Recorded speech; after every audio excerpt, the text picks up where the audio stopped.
Adam 22 finally responds back to ex-employee DW Flame claims that another ex-employee, DeJean Paul, got popped at No Jumper. For a quick recap, DW Flame left No Jumper after Adam 22 canceled his shows and other shows on the network, but DW Flame isn't going away quietly. Adam, you're worried about the wrong things, champ. You got I'm gonna stop this right here just to let you know this guy may not be an active gangbanger, but he is an active gang member, aka a street nigga. And the reason why I'm making this video is because this is very appalling. Now, as a fan of hip hop, rap, whatever you want to call it, all my life I've been taught to believe a certain thing and feel a certain way about California gangbangers. Now, not only do this whole booty bandit shit come out about how all these OGs is really booty bandits. See, in Michigan, I was only told about this nigga named Scrap Iron. And he'd catch you and get you. That's what kept me out of jail. I heard about Scrap Iron. That's why I wasn't going to jail. I didn't want to deal with Scrap Iron. But these motherfuckers, you hear little stories about them. Your big homie from the set in the joint won't your hook up. That's kind of deep. That's kind of deep. The reason I'm making this video is because everything I've been led to believe about California gangs and California gang bangers has been ultimately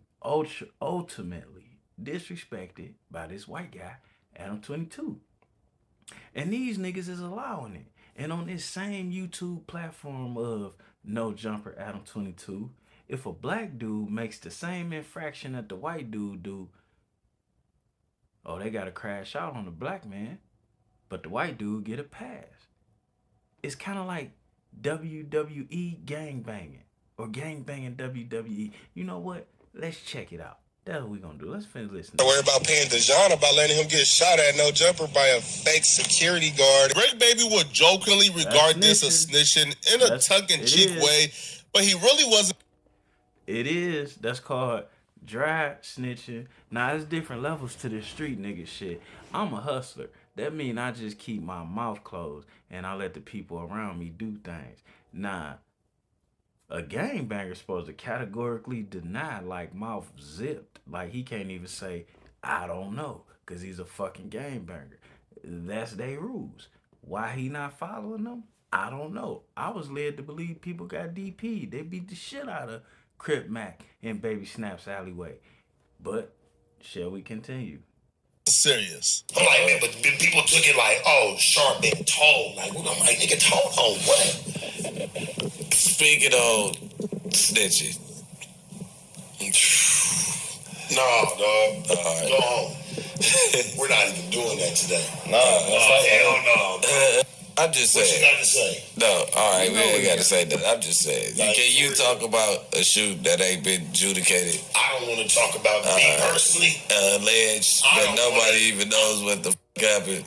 Adam is finally responding back to DW Flame. Now, Adam will firstly say, freeze! Now, y'all heard that dark-skinned nigga in the background.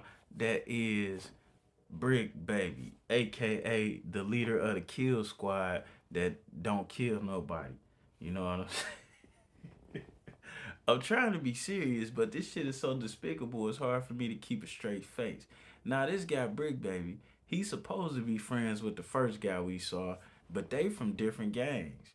They not necessarily rival gangs, but they don't necessarily fuck with each other gangs. You know what I'm saying? And you know what? We're going to watch the rest of the video, see how it play out. I just wanted to point that part to you. But you see how he just like sideways sneak diss his homeboy. If your homeboy do some fuck shit or some shit that could be viewed as flaw, you supposed to bring that to him. And if y'all really friends, no matter how bad that conversation get, that's just between y'all. You don't put that on the internet. But some of y'all don't know that. But you don't put that publicly. If somebody is your friend and they does something flawed, then you check them between y'all. And if they continue to do flawed shit, then you separate yourself.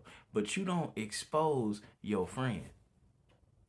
That every employee at No Jumper and everybody who knows what took place or what didn't take place, They know that nobody was shot at No Jumper. Some stuff about Adam, you don't want to pay a black man his money because he got shot at No Jumper, yada yada. Which that to me was very concerning because I know what DW knows, and I know that DW, just like every single other person in this office, knows that nobody got shot at No Jumper. So that right there made me think maybe I kind of missed. But the problem is, like, yo, these guys do a whole lot of fake content, and then they do some real shit that end up fake because the white boy running the ship. Long story short, you don't know what to believe about what happened up there, but it's clearly a toxic situation with too many variables. So the idea of somebody possibly getting shot up there is plausible. I mean, shit, Adam to have somebody run in there and pull a gun on him. We didn't have people get their cars robbed. People have fights. Motherfuckers in there kissing each other in the face. It's all type of shit going on in that bitch. So somebody being able is just like I tell my son. Somebody could lie on you, but setting the scene or setting the circumstances for that lie to be believed, that's all on you. That's on you. This on the white boy. Because it really didn't take a lot for you to come on here and start lying. Fortunately for me, I have no idea what's going on because I'm never told anything. People think that I have a big mouth, so they don't tell me anything that happens. Literally, there's been some things that happen. Now, this is a side note. Poetic Flacco do got a big mouth, but at the same time, is he's starting to be exposed. His biases is starting to be exposed too, because no matter how wrong No Jumper is, he always seemed to curtail the story and craft on the narrative in such a way where they ain't so bad. But some of that shit is so bad. But we ain't gonna get into that on this video. We just gonna talk about how the white boy is running all the gangs in LA, because that shit is hard for me to motherfucking believe. No Jumper, where I hear from people, yo, we were told to never tell you anything because you have a big mouth and you will put it on your channel. So fortunately, I don't know what's going on, but I'm gonna say this though. In the grand scheme of things, Brett, none of this should be on the internet. Like, none of this should have been on the internet. And I don't even blame DW Flame because most of this was already out. Like, all of this or most of it was already out. So DW Flame, you know, in hindsight, if we're being fair, didn't really break any type of pressing news. Now, Adam would say that DW Flame, though, adding the information that the security guard was the one that pulled the trigger or the one who shot Dejan. Adam says that was extremely unfair to the security guard because he didn't do anything to deserve being included in this narrative. He was throwing somebody else under the bus right there, which is like, that person was always solid with me. So I never wanted to like put their business out there or talk about anything that was going on with this person. So like, see, now the white boy being fake, because, and this is why we making this video, and I could have clipped it all together, but we ain't gonna do all that. YouTube be real funny. So we just gonna keep it at a reaction video versus me putting the cuts and the takes in on this one. He done exposed several people or put several people business out there that was supposed to have been his friend or he was supposed to have been tight like that with. He didn't expose or threw under the bus people that helped him build this channel. Facts. More than one. By the groups. And I'm from Detroit, you know what I'm saying? Black and white people can live together or we can live apart. But it's certain type of white people. And you say, well, what type of white person is that?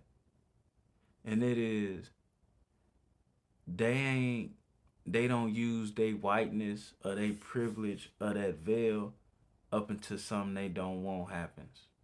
Or up until they put themselves in a jam.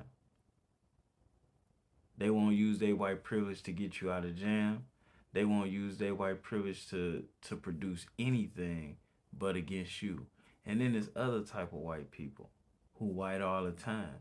And if you they black friend, then shit, you get to use their white privilege. And when they get mad, they still that same white guy. And when they love you, they still that same white guy. Now this guy, Adam, he variates. When it come time to pay motherfuckers, he a nigga.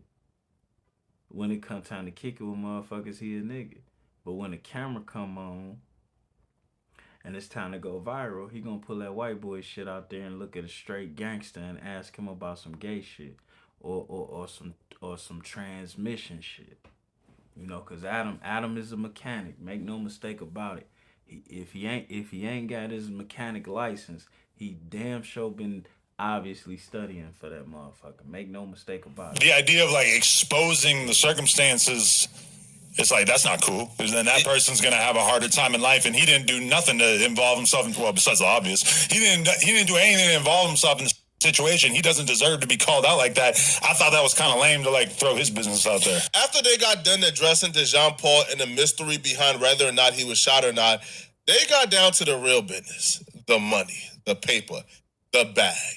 You see, DW Flame has stated in his response video exposing No Jumper that No Jumper don't really pay anybody, and he was actually charging under the table $5,000 for appearances on his No Jumper show. Them niggas is not getting no chili over there. No chili. So, me being smart enough, I was like, okay, that's a good platform. Real quick, I could use. Boom. Side note, my dog, this is real bad too. How you gonna go be down with some shit, then turn around and diss it?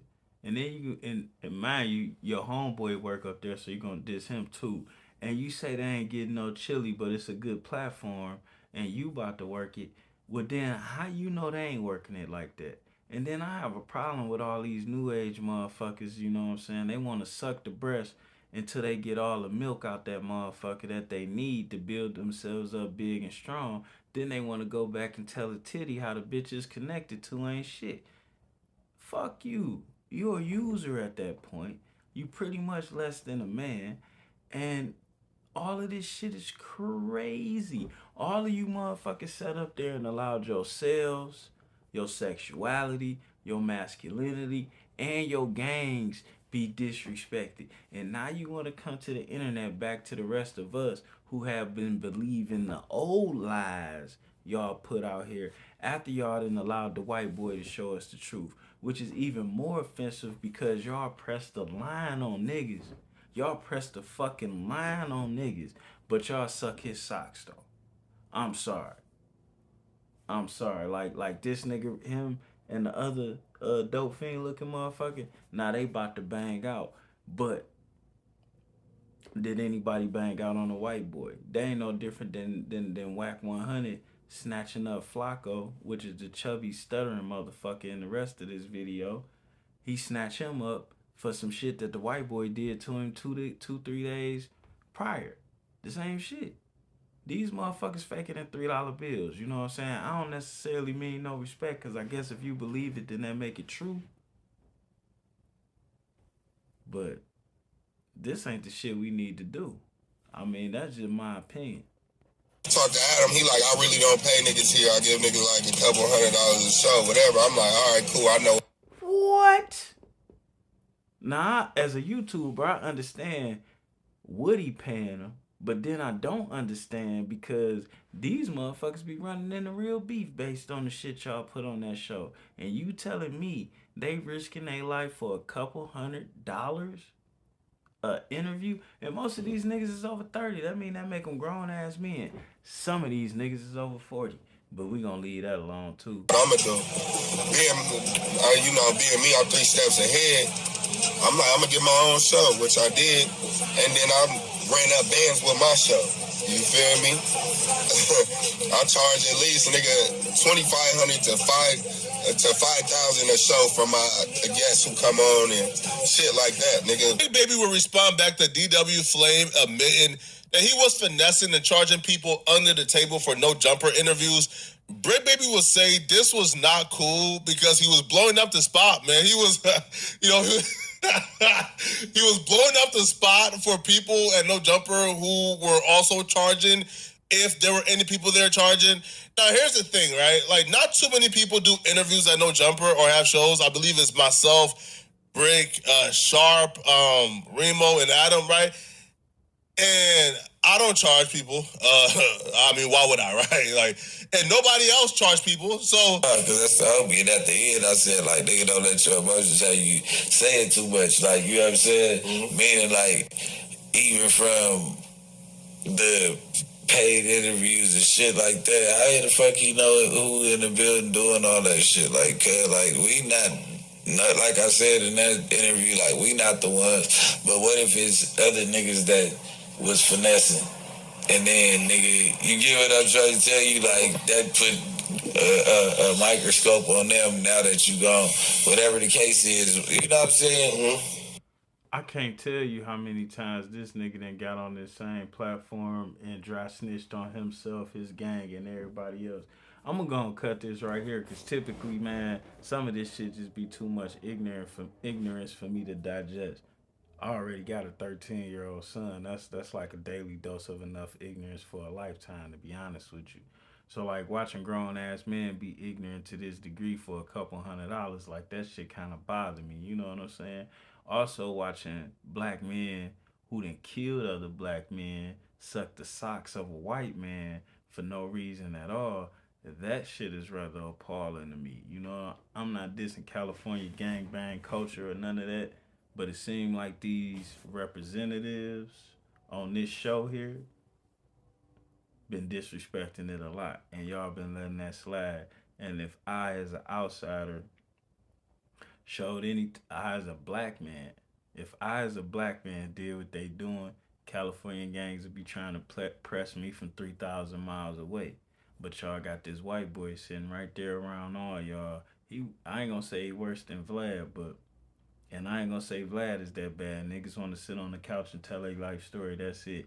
The same way niggas want to sit on his couch and disrespect their gangs. That's it. But how y'all gonna keep pushing lines on the rest of the world and every rapper that come through there and y'all allowing this white boy to do this? That's just my question. We out. Oh, did I forget to mention? This nigga fired all them niggas. Well, most of them. In a roundabout way, really just fired the nigga that was at the beginning of this video. But like, come on here. Now let a black man have on that shit and fire niggas out the blue. He'd have been dead already. And that's my problem. Y'all niggas make us look bad. Very bad. And CRIP's supposed to stand for community resistance and progress. So I've been told. But the community ain't resisting that cracker's progress at all. As a matter of fact, they rolling over dying to assist this nigga. The fuck part of the game is that?